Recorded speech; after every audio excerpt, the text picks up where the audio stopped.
నమస్తే. ఇప్పుడు మీరు చూడబోతున్న వీడియో ఖచ్చితంగా మీకు ఉపయోగపడుతుంది, నచ్చుతుంది కూడా. మరి మీకు నచ్చిన విషయం నాకు తెలియాలి అంటే ఈ వీడియోని మీరు లైక్ చేయాలి, షేర్ చేయాలి, అలాగే మన ఛానల్‌ని సబ్స్క్రైబ్ చేయాలి. మీ సపోర్ట్‌ని నాకు అందిస్తారు కదూ! ఓకే. ఇప్పుడు వీడియోని స్టార్ట్ చేద్దాం. నమస్తే. Welcome to our channel. నేను కుప్ప పద్మిని. ప్రస్తుతంతో పాటు ప్రముఖ ఆధ్యాత్మికవేత్త, వాస్తు జ్యోతిష పండితులు, లలిత ఉపాసకులు, వాస్తు జ్యోతిష శిక్షణ నిపుణులు బ్రహ్మశ్రీ నానాజీ పట్నాయక్ గారు మనతో పాటు ఉన్నారు. మాట్లాడదాం. సార్ నమస్తే సార్. శ్రీమాత్రే నమః. ఇక కర్కాటక రాశి వారికి ఎలా ఉండబోతోంది సార్ ఈ 4 నెలల పాటు ఇంచుమించుగా? తప్పకుండా. ఫస్ట్ కర్కాటకం వారికి మనం అర్థం చేసుకోవాల్సింది అష్టమంలో ఈ కాంబినేషన్ అండ్ నవమంలో కాంబినేషన్. అష్టమం సహజంగానే కర్కాటకం వారికి ఏలినాటి శని నడుస్తుంది. అంటే ఏంటి, ఒక ప్రెషర్ ఉంది. అంటే ఒక వ్యక్తితో మనకి ఒక ఇబ్బంది ఉంది అనుకుందాం. ఒక ఆఫీస్లో ఆ వ్యక్తి ఇంకో ఫ్రెండ్ వచ్చి చేరాడు. ఫ్రెండ్ కాకపోతే ఇంకోటి ఆ వ్యక్తిని ఇంకొంచెం డిస్టర్బ్ చేసి ఇంకో చేసే వ్యక్తి చేరాడు. అప్పుడు పరిస్థితి ఏంటి, ఇంకొంత మన మీద ప్రెషర్ పెరుగుతుంది. అలాగే ఇక్కడ ఈ భావం నుంచి అష్టమంలో జరిగేటప్పుడు పూర్వీకుల ఆస్తులకు సంబంధించిన విషయంలో కొంత జాగ్రత్తగా ఉండాలి. వాహనాల మీద వెళ్ళేటప్పుడు, రోడ్లు దాటేటప్పుడు కొద్దిగా జాగ్రత్తగా తీసుకుంటే ఏ ఇబ్బంది ఉండదు. ఒకటి ఇది రవి. అయితే ఇక్కడ ఏంటంటే కొంతవరకు పార్ట్నర్స్తో మనీ ట్రాన్సాక్షన్స్ విషయంలో కూడా కొంత ఎఫెక్ట్ ఇస్తుంది ఇక్కడ. అండ్ అదే రవి ఇక్కడికి వెళ్తాడు. సహజంగా ఈ సంవత్సరం 4 నెలల వరకు రాహు ఇక్కడే ఉంటాడమ్మా. కర్కాటకం వరకు భాగ్యంలో ఉంటాడు. ఎప్పుడైనా సరే రాహు భాగ్యంలో ఉన్నప్పుడు ముఖ్యంగా చేయాల్సింది ఏంటంటే, ఏ లగ్నం వారైనా ఏ రాశి వారైనా 9వ స్థానంలో భాగ్యంలోకి వచ్చాడు రాహు అనుకోండి, పితృదేవతలకి తర్పణాలు ఎక్కువగా ఇవ్వాలి. అంటే ఆ టైంలో వీళ్ళకి దేవతా అనుగ్రహంతో పాటు పితృదేవతా అనుగ్రహం ఎక్కువ అని చెప్తుంది జ్యోతిష్ శాస్త్రం. అందుకని వీళ్ళు ఏం చేయాలి, అమావాస్య వచ్చింది, చక్కగా మీరు స్వయం పాకాన్ని గనక ఇస్తే వీళ్ళు అనుకున్న పని అనుకున్నట్టుగా జరుగుతుంది. అది అంతే, సింపుల్ రెమెడీ. Simple remedy. స్వయం పాకం ఇచ్చాము, అమావాస్య వచ్చిందా చక్కగా బియ్యము, 2 రకాల కూరగాయలు, 2 రకాల పప్పులు, ఉప్పు ఇస్తాం, చక్కగా దండం పెట్టుకుంటా, అయ్యా నాకు భాగ్యం ఇది ఇవ్వగలిగాను నేను అనుకుని ఇచ్చాము. పితృదేవతల అనుగ్రహంతో వీళ్ళు అనుకున్నది జరుగుతుంది. రైట్. ఇక కుజుడిది మాట్లాడుకుందాం మనం. కుజుడుగానే తీసుకుంటే కర్కాటకం వారికి ఈ మంత్ ఇక్కడ ఉన్నాడు, నెక్స్ట్ మంత్ ఇక్కడికి వెళ్తాడు. అది ఏప్రిల్ 24వ తేదీ వరకు ఉంటాడు ఇక్కడ. ఇక్కడ కుజుడు మాత్రం ఉన్నప్పుడు ఏంటంటే, ఫస్ట్ ఆఫ్ ఆల్ ఆ రెండు కూడా కొంచెం డిఫరెంట్ ఎనర్జీస్ కదా. భూముల కోసం, పూర్వీకుల భూముల కోసం ఏదైనా ఘర్షణ వాతావరణం ఇస్తాడు అక్కడ. అలాగే ఇందాకట్లాగే కొంచెం వాహనాలు, గృహం, యాన్సిస్టర్స్ ప్రాపర్టీస్ విషయంలో కొంత ఇబ్బంది ఇస్తూ, కుజుడు ఇక్కడికి వెళ్ళినప్పుడైతే మీరు పితృదేవతలతో పాటు శక్తి దేవత ఆరాధన చేస్తూ అభిషేకాలు చేసుకోవాలి ఎక్కువగా. ఎందుకంటే బ్యాలెన్స్ చేయాలి దాన్ని. ఎందుకంటే జలరాశుల్లో జరిగింది ఇక్కడ. కుజుడు ఇక్కడ ఎంటర్ అయ్యాడు. అందుకని ఏమవుతుంటుంది, సర్వసాధారణంగా తండ్రితో గొడవలు రావడం, గురువులతో గొడవలు రావడం, ఇట్లాంటివి కొన్ని ఏర్పడుతూ ఉంటాయి. సర్వసాధారణంగా మనం చెప్పుకున్నాం ఏమిటి, అక్కడ ఉన్నప్పుడు కొంచెం సనాతన ధర్మ సంబంధించిన విషయంలో కాపాడాల్సిన బాధ్యత అందరికీ ఏర్పడుతుంటుంది. దానివల్ల ఏమవుతుందంటే, ఇట్లాంటి విషయాల్లో ఇన్వాల్వ్ అవ్వడం, కొంచెం స్ట్రాంగ్గా ఎట్లాగైనా సరే మనం కాపాడుకోవాలనే దానిలోకి వెళ్ళడం లాంటివి ఇస్తుంది కర్కాటకం. అలా వెళ్ళటం వల్ల వాళ్ళకి ఏమైనా హాని జరుగుతుందా, ఇంకా పేరు ప్రఖ్యాతలు పెరుగుతాయా? ఒకటే గుర్తుపెట్టుకోండి అమ్మా, బాహ్యంగా మనకి ఏదైనా చిన్న హాని జరిగినా కూడా భగవంతుడు ఎప్పుడూ కూడా ఏంటంటే, మనం ఒక సనాతన ధర్మం కోసం ఎప్పుడైతే పోరాడతామో ఖచ్చితంగా అతని అనుగ్రహం పూర్తిగా మన మీద ఉంటుంది.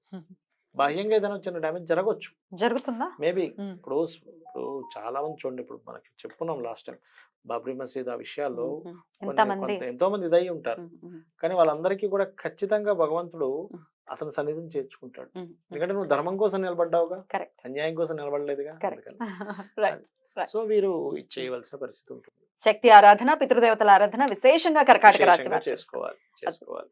చాలా బ్యూటిఫుల్ గా ఎక్స్ప్లెయిన్ చేశారు సార్. ఇక గ్రహ సంచారం గురించి కూడా ఒక్కసారి మాట్లాడుకున్నాం సార్. ఈ రాశి వారికి ఎలా ఉండబోతోందో మీరైతే ప్రిడిక్షన్స్ అందించున్నారు. కానీ దేశవ్యాప్తంగా ఈ గోచార ఫలితాల వల్ల, అంటే ఈ సంచారం వల్ల ఈ గ్రహాలకి ఎలాంటి ఫలితాలు ఉండబోతున్నాయి దేశవ్యాప్తంగా కూడా ఒక్కసారి చెప్పండి. అసలు అలాగే గ్రహ సంచారం గురించి కూడా ఒక్కసారి చెప్పండి. షూర్. యాక్చువల్గా ఈ రోజు ఇది వేయడానికి కారణం ఏంటంటే, మనం 1.5 months బ్యాకే మనం చెప్పుకున్నాం ఇది కొంచెం ఈ గ్రహాల యొక్క కదలిక ఇలా ఉందని. కాకపోతే ఏంటంటే, కొంతమంది నన్ను పర్సనల్గా అడిగింది ఏంటంటే, ఎందుకండి ఒకసారి మాకేమైనా ఎక్స్ప్లెయిన్ చేసి చూపించగలరా బోర్డు మీద అని అడిగారు. అందుకని చెప్తున్నాను. ఫస్ట్ ఆఫ్ ఆల్ ఏంటంటే అమ్మ, గుర్తుపెట్టుకోండి, ఎప్పుడు కూడా రవి కుజులు ఉన్నారు కదా. రవి కుజ అంటే ఏంటంటే, రవి అంటే ఒక ఎనర్జీ ఇచ్చేటువంటి ప్లానెట్, కుజుడు కూడా ఎనర్జీ ప్లానెట్. ఈ ఎనర్జీ ఒక్కొక్కసారి పాపగ్రహాలతో కలిసినప్పుడు ఏమవుతుందంటే మిస్యూజ్ అవుతుంది. ఒక కత్తి మనం చక్కగా కూరగాయలు కోసుకొచ్చి ఆపరేషన్ చేయొచ్చు. కానీ ఇంకో రకంగా కూడా వాడతారు అవును. అదే కత్తిని. అలా ఏంటంటే ఎనీ ప్లానెట్ అది బాగున్నప్పుడు ఇచ్చే రిజల్ట్, అది పాపగ్రహాలతో కలిసి ఉన్నప్పుడు ఉన్న రిజల్ట్ వేరుగా ఉంటాయి. హ్మ్. మనకి ముండేన్ ఆస్ట్రాలజీ అంటారు. మైథుని జ్యోతిష్యం అని. అంటే దేశవ్యాప్తంగా దేశాల్లో ఎటువంటివి జరుగుతాయి ఏమిటనేటువంటిది ఇది ఇక్కడే కాకుండా మనకి రామాయణ మహాభారతాల్లో కూడా ఉంది.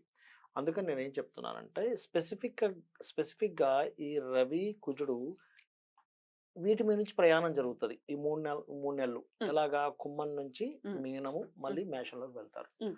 ఇలాంటి సందర్భంలో అయితే లక్కీగా ఏంటంటే కాలసర్ప యోగంలో గురువు బయటున్నాడు. ఇదొక లక్. గురువు అవునా? గనక లోపలుండి ఇంకా దారుణంగా ఉంటుంది ఇది పరిస్థితి. మొత్తానికే కాలసర్పం అయ్యేది. అయ్యేది. ఆ! గురువు ఒక బయటున్నాడు కాబట్టి కొంతవరకు జీవులు కొంత సేఫ్‌లో ఉంటారు. కానీ హ్మ్. జాగ్రత్త ఉండాలి ఏ విషయాల్లో.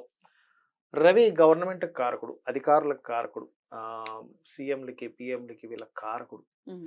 కాబట్టి గవర్నమెంట్ రిలేటెడ్ సంబంధించిన విషయంలో రాజుల మధ్యన గొడవలు పెరగడం.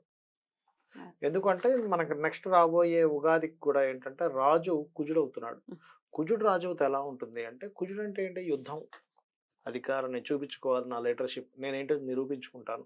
ధైర్యంగా నేను యుద్ధానికి నేను రెడీ అన్నట్టుగా ఉంటుంది. హ్మ్. అందుకనేమిటి ఎప్పుడైతే ఈ కుజుడు ఎగ్జాల్టెడ్ పొజిషన్‌లో ఉన్నంత సేపు ఓకే. ఎగ్జాల్టెడ్ పొజిషన్ నుంచి ఇక్కడికి మారతాడు 24వ తేదీ 4వ నెల నుంచి. అప్పటి నుంచి ఇంకా తీవ్రంగా ఉంటుంది. అదే విధంగా ఇప్పుడు ఆల్రెడీ ఫిబ్రవరి 14 నుంచి రవి ఆల్రెడీ శనితో కలిసిపోయాడు ఇక్కడ. హ్మ్. హ్మ్. అందుకనేంటి పర్టిక్యులర్‌గా ఇక్కడ జరిగేటువంటి విషయాల్లో కొంచెం లీడర్స్ మధ్యన గొడవలు, పోలీస్ డిపార్ట్‌మెంట్ సంబంధించిన విషయంలో కొంతవరకు స్ట్రెస్ పెరగడం కానీ, డిఫెన్స్ మిలిటరీ వాళ్ళకి ఇబ్బంది రావడం కానీ, మత కల్లోలాలు జరగడం కానీ, ఇటువంటివి ఎక్కువగా మనకి ఎప్పటి వరకు ఉంటాయి? 2వ తేదీ 6వ నెల వరకు ఉంటాయి. ఇది ఆల్రెడీ ఫిబ్రవరిలో స్టార్ట్ అయిపోయింది. ఫిబ్రవరి 1 నుంచే స్టార్ట్ అయింది. రైట్. ఎందుకంటే ఇక్కడ కుజరవులు కలిసారు ఆల్రెడీ ఇక్కడ ఒకసారి. హ్మ్. రవి, కుజ ఇద్దరు ఎనర్జీనిచ్చే ప్లానెట్స్ కలిసారు ఇక్కడ. హ్మ్. కాకపోతే ఇక్కడ ఈ పాపగ్రహాలతో వెళ్లి కనెక్ట్ అవ్వడం అనేటువంటిది ఇంకొంచెం జాగ్రత్తగా ఉండాలి. ఓకే. ఓకే. రైట్. అర్థమైందమ్మా? Right sir. సో మరి ఇక్కడ మనం ఇండియాలో ఉన్నవాళ్ళు ఉంటారు. వేరే వేరే దేశాల్లో ఏదైనా యుద్ధ సంబంధించినటువంటి పరిస్థితులు ఉంటాయి. అప్పుడు మాత్రం వీళ్ళు చేసుకోవాల్సిన రెమెడీ ఏమిటి? ఏ దేశంలో ఉన్నా ఎవరున్నా అంటే వాళ్ళకి జాతకంతో సంబంధం లేదు. కొంతమందికి నాది పలానా రాశి అని తెలీదు. హ్మ్. పలానా నక్షత్రం అని తెలీదు. ఏదో అవును. వాళ్ళు చిన్నప్పుడు ఏదో రాసారు మిస్ అయ్యాయండి అంటూ ఉంటారు. అవును. అటువంటి వారు నేను చెప్పేది ఒకటే.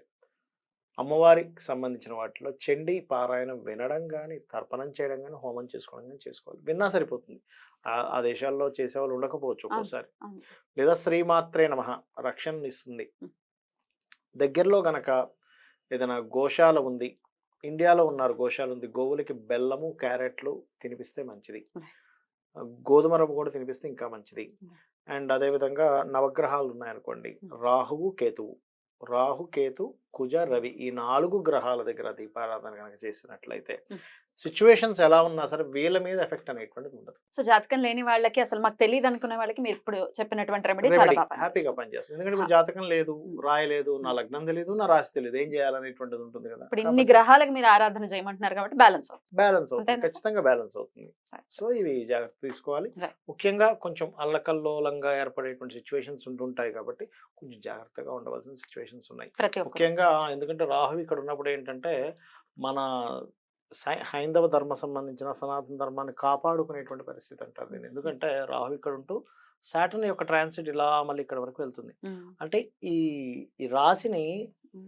దిస్ ఇస్ ద రాశి. ఈ రాశి ఏంటంటే సనాతన ధర్మ సంబంధించిన రాశులు అంటారు రెండింటిని గురు రాశులు. హ్మ్.